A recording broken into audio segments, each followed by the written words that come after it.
اس پته مونږ ته نه لګي د خپل پیغمبر او د خپل کتاب چې قرآن شریف کله نازل شو، کم ځای ړومبي ایتونه نازل دي او اخیری ایتونه کم ځای نازل دي، او څونه مضامین دي په قرآن شریف کې، او څومره سورتونه دي، ډېرو کمو خلکو ته به د دې علمي. نورونو د خپل دین نه ځان خبر کړي چې جمدې قوم وشمېرلی شي. جمدې قوم هغه چې د خپلو مشرانو او د خپل دین نه ځان خبر کړي، هغه تاریخ محفوظ وساتي. او کم قوم چې د خپل دین تاریخ او د خپلو اسلافو تاریخ هیر کړي، دا مړ قوم دی، دا جمدې قوم نه دی. دغه خلک و چې ډاکې به یې کول، دغه خلک و چې بربند به ګرځېدل، د بیت الله نه بغیر چاپېره تاوېدل بربند، او چې اودسماتې له بتلل نو بربند بتلل. دو ملګري به په لاره روانو او څادر به یې په اوږه چولې او نور به یې ټول وجود ښکارېده، او چې مجلس کې به ناست و ګپ شپ به یې لګاو نو دا کونډۍ به یې په څادر تړلې وې او لاندې به ټول ښکارېدل، او زناګانې پکې وې. په سنن ابي داود کې امام ابو داود لیکلی دي چې عایشه صدیقه فرمایي، وی په مکه کې به د بعضې خلکو په کورونو جنډې لګېدلې وې، وی دا به د هغه چا په کور لګېدلې وې چې په کور کې دننه به زناکارې ښځې ناستې وې. دا جنډه به د دې نښه وه که څوک زنا کوي دې کور ته دې راځي، کلم کلنا زنا به کېده. او بعضې بې غیرته خلک پکې داسې مو عایشه صدیقه فرمایي چې خپله ښځه به یې د کلي خان لو نواب له لېږله، وی لاړه شه او هغه سره دا خپل خواهش پوره که او زنا ورسره وکړه.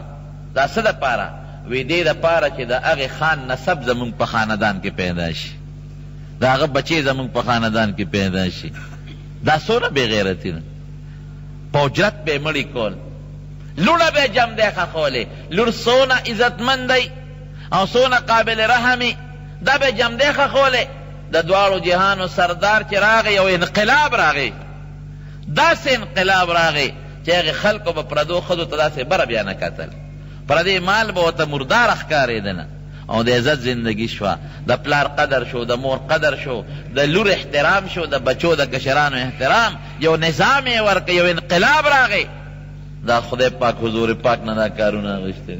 نو زمونږ د دواړو جهانو سردار ډېر لوی شخصیت، یو مقام کې حضور پاک اودس ماتاو، نو ذهنو چې هغې ته اودس مات کړي د پردې ذهنو، هلته یو اونه ولاړه وه، هلته یو اونه ولاړه وه. یوې اونې ته یې همداسې اشاره وکړه او بلې ته یې اشاره وکړه، ځمکې شلولې، یو اونه مراله او بله مراله، دواړه را ټیټې شوې او حضور پاک ته یې پرده وکړه، هغې اودس مات که اونو ته اشاره وکړه، هره اونه خپل ځای له لاړه.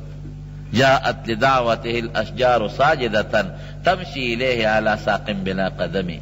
نو ما خبره دی پورې کوله چې د دواړو جهانو سردار له خدای معجزات ورکړي. دا ځکه که څوک وایي چې دا ونه به څنګه خبرې کوي او د اوسۍ به څنګه خبرې کوي، دا د حضور پاک معجزه وه. نو حضور پاک مبارک لومبي جماعت د هجرت نه پس مسجد قبا جوړ کړ او دویم مسجد نبوي مبارک. او پیسې چا ورکړې؟ حضرت ابوبکر صدیق رضی اللہ عنہ، هغه د خپله جیبه پیسې ورکړې او 50 ضرب 60 گزو. بیا د نبی علیہ السلام مبارک په زمانه کې لږ خلک زیات شو، نو جومات یې اوږد که، نو 100 بای 100 شو، 100 گزه اوږد او 100 گزه پلن، او چت پوخ نو ښه، چت یې د کجورو د څانګو نه جوړ شوی، د پاسه پې خټم نه وه چې باران به وشو نو څڅېده به، لاندې فرش نو، قالین دری نشته، صحابو به په زولو کې کاڼي راوړل او ځان ته به چانکر اچول چې مونږ په باران کې د خټو نه شو، په هغې د پاسه به یې منځ کاو.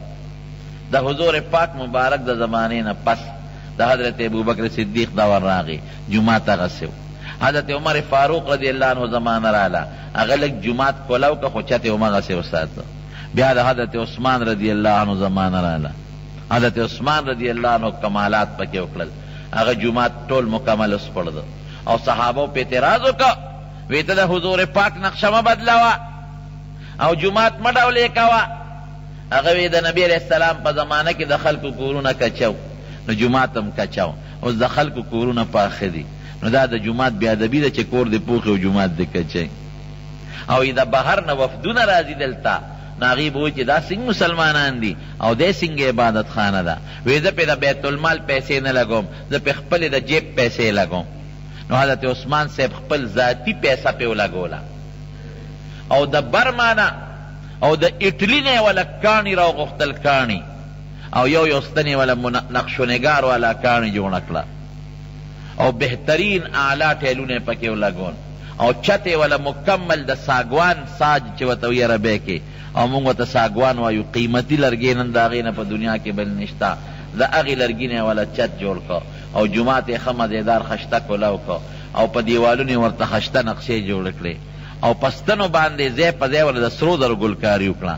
وایي ګورې تا الزام به نه لګوې، دا د بیت المال پیسې نه دي، دا زما د خپل جیب پیسې دي او خپل ذاتی پیسې پې لګوم. اوس هم هغه جومات شته. سعودي حکومت پکې ډېر لوی وسعت کړی دی.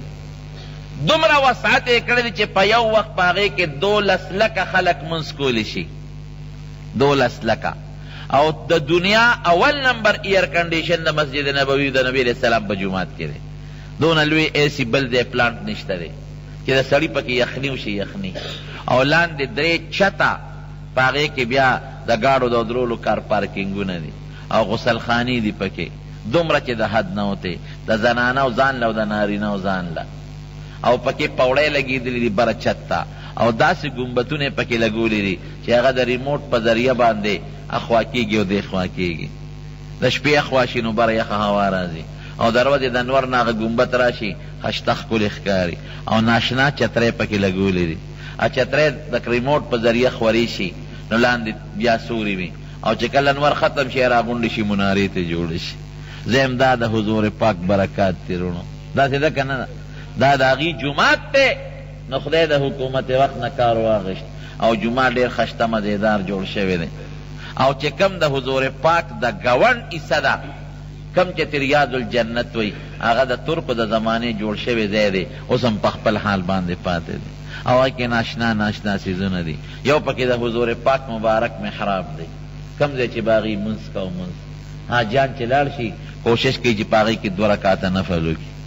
او هغه ستنې چې کم د حضور پاک د زمانې وي دا هغې ستنو په ځای ستنې نورې ولاړې دي پخې او په هغې هغه نومونه لیکلي دي. په یو ستنې نوم لیکلی دی استوان عایشه. هلته خلک 2 رکعته نفل کوي. عایشې صدیقې رضی الله عنها ویلي وی ما ته حضور پاک په جومات کې یو ځای ښوولو وی که هغه ځای مې درته وښو یو بل سره پې جګړې وکړې نو صحابو اته هغه ځای هغې ښوولی هلته خلک 2 رکعته نفل کوي. یو بل ستنه را په هغې یې لیکلي دي استوانة السریر چې هلته به حضور کاف اعتکاف کو. یو بل ستن د په هغې یې لیکلي استوانة الحرس دغه د نبي علیه السلام ته څوکیدار ولاړو. یو بل ستن د په هغې یې لیکلي دي استوانة الوفود هلته به حضور پاک د جرګو سره ملاقاتونه کول. یو بل ستن د په هغې یې لیکلي استوانه ابي لبابه دا یو صحابي نه غلطي شوې وه دې ستنې پورې ځان تړلی و بیا خدای پاک معاف کړ.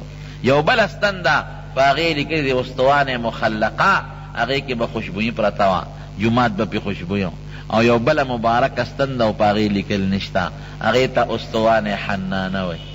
حضور پاک به د ستن سره خوا کې ودرېده او تقریر به یې کو. بیا منبر جوړ شو. یو ښځه وه عایشه هغې حضور پاک ته د هغې یو غلام و ترکان وی صاحب که زه دله منبر جوړ کړم وی جوړ که. منبر یې وله جوړ که. نبی علیه السلام مبارک د هغه ستنې نه روان شو او په هغه منبر کېناست. هغې ستنې جړه وکړه وی جړل او داسې وجړل لکه د 10 میاشتو بلار به اوښه چې جاړي څوک یې تنګه کړي او دا جاړي داسې وجړل. نبی کریم صلی الله علیه وسلم ورغی او جلال الدین سیوطي لیکلی دي په ستنې لاس کېښوده وی ولې وی صاحب تا پسې مې وجړل وی ښه ګوره ستن د ستن دا د حضور پاک معجزه درونو ګورې حضور پاک له خدای پاک ناشنا معجزې ورکړې. یو ځل جومات کې داستو اوښ راغی جومات ته اوښ خلکو یې مه مه اخوا شړی هغې یې پرېږدی ده فریاد راوړی دی اوښ نیغ راغی نبي علیه السلام مبارک ته مخکې سملاس او غړانګې د هغوی د دواړو خپو په منځ کې کېښونه او خبرې شروع کړې برلارې شروع کړې او سترګو نه یې اوښ کې وبهېدې وی دې اوښ فریاد وکړه ورشئ مالک یې راوله مالک یې وله راوست وی ته دې اوښ له ګیا نه ورکې او کار پې ډېر کې وی یو صاحب هم دقسې مې کړي دي وی د ګوره ما ته فریاد وکړه نن نه پس به داسې نه کې. څاروي ستاسو د فایدې دپاره الله پیدا کړي دي کارم پې کوئ خو ډېرې مسته کړئ او خوراک هم وله ورکوئ. یو سفر کې نبی کریم صلی الله علیه وسلم روانو یو صحابي او اوسۍ ښکار کړه اوسۍ نیغه راله نبی کریم صلی الله علیه وسلم ته کېناست ودرېده وی صاحب ستا دې ملګري زه ښکار کړم او په یو غار کې زما واړه واړه بچي دي، نو که دې ما حلال کړي نو زما حلاله کړي زما هغه بچي به څه کوي؟ دا لوږې به مړه شي. نو ما پرېږده چې دا هغه خپلو بچو له پی ورکم نو بیا به راشم. نبی علیہ السلام مبارک ورته وخاندل، وی پتا زما سید بار دی چې واپس به راشي. وی داسې قسم به درته وخورم چې په مخ د ځمکه د هغې نه مضبوط قسم به بل نی. وی وایه سین قسم خورې؟ وی ښه که زه رانلم نو ما د الله د قیامت پر ورځ د حرام خورو په سب کې پاسی. حضور پاک وبګنل وی پرېږدې، اوس یې پرېښوده، لاړه غار ته ننوته، خپلو بچو له یې پی ورکړل او بیا واپس نبی علیہ السلام له راغله. حضور پاک وی د ښکار د بچو پروازو کې مه کوئ چې بچي ماشومانې او مرغۍ او یو اوسۍ وله پی ورکوي، دې وخت کې به ښکار نه کوئ، د اوسۍ خوشې کې پرېښودله. اوسۍ خبرې کړي نو هغه ستنې پورې مې خبره کوله، نو ستنې جړا شروع کړه. نو حضور پاک ورسره خبرې کوي، وی زما په جدایۍ دې وجړل. وی داسې وکړه دوه خبرې دي، تاله به خدای دوه عزت وکړي یو درکوي. که دې خوښئ چې الله ته سوال وکړم، اوس به دې خدای زرغونه کړي او میوه به مونیسي او خلک به دې میوه خوري. که دې خوښئ الله ته سوال وکړم چې تا خدای جنت ته بوځي، نو په جنت کې به دې الله زرغونه کړي او جنتیان به دې میوې خوري. کومه دې خوښه ده؟ هغه د کجورې ستن ورته وایي، وی دا مې خوښه ده چې ما په جنت کې الله زرغونه کړي او جنتیان مې کجورې خوري. حضور پاک دعا وکړه، وی دا ستنه ده، دا به خدای د قیامت پر ورځ جنت ته یوسي او په جنت کې به زرغونه شي او میوې به جنتیان خوري. د هغې په ځای یو ځای شته، د محراب سره نږدې ستن ده، منبر طرف ته استوان حنانه ورته ویلې کېږي، دا مبارک ځای دی. او خوا کې د حضور پاک مبارکه روضه اقدسه ده، ورسره حضرت ابوبکر صدیق رضی الله عنه او حضرت عمر فاروق رضی الله عنه دواړه دفن دي. نو چې حاجیان صاحبان څوک لاړ شي، لاول په نبی علیہ السلام مبارک درود سلام وای، د هغې نه پس په حضرت ابوبکر صدیق سلام وای او د هغې نه پس په حضرت عمر فاروق سلام وای. دا درې واړه ملګري، دوه ملګري د حضور پاک سره په یوه کوټه مبارکه کې دفن دي. نو دا د مدینې منورې جومات دا نن دویم نمبر لوی جومات دی او الله ولا څونه لوی برکت ورکړی دی چې بیت الله کې څوک یو منځ کوي زمونږ د 100,000 منځونو برابر ثواب لري، او چې مسجد نبوي کې څوک منځ کوي نو په یو روایت کې 50,000 دی، په یو روایت کې 1000 د 50,000 منځونو ثواب لري.